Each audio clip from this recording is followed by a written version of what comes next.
الحمدللہ وحدہ والصلاۃ والسلام علی من لا نبی بعدہ۔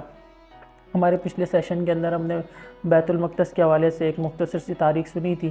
اور آج کے سیشن کے اندر ہم دو چیزوں کے اوپر نظر ڈالیں گے۔ نمبر ایک، ہیکل سلیمانی کیا ہے اور اس کو کتنی مرتبہ تباہ کیا گیا،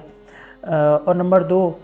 فاتح بیت المقدس یعنی حضرت عمر رضی اللہ تعالیٰ عنہ نے کس طریقے سے اس جگہ کو فتح کیا۔ سب سے پہلے جب حضرت داؤد علیہ السلام کو بنی اسرائیل کا بادشاہ مقرر کیا تو آپ نے اس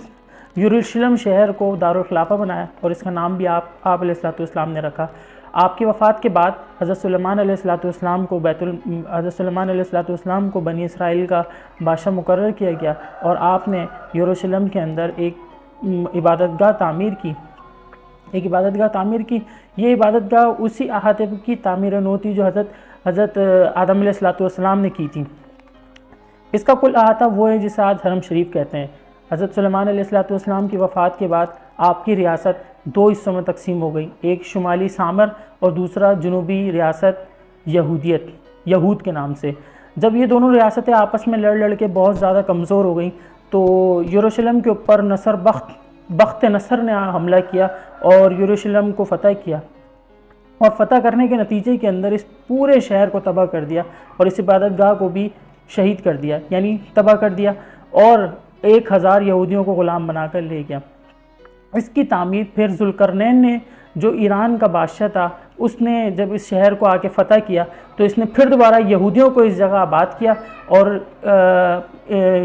ہیکل کی پھر دوبارہ تعمیر کروائی۔ یہی وجہ تھی کہ یہودی اکثر آپ علیہ السلام سے ذوالقرنین کے بارے میں پوچھا کرتے تھے اور بڑی دلچسپی دکھایا کرتے تھے، کیونکہ ذوالقرنین نے جو تعمیر کی تھی وہ اسی لوکیشن پہ، اسی احاطے کے اوپر تھی جو حضرت سلیمان علیہ السلام نے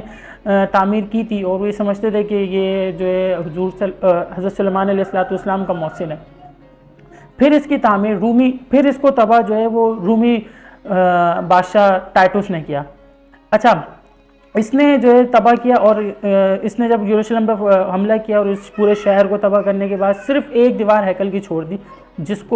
جو آج تک موجود ہے، اور اسی دیوار کے ارد گرد کھڑے ہو کے یہودی جو ہے اپنی عبادت کرتے ہیں، تورا کی تلاوت کرتے ہیں، اور جو بھی ان کی عبادت کے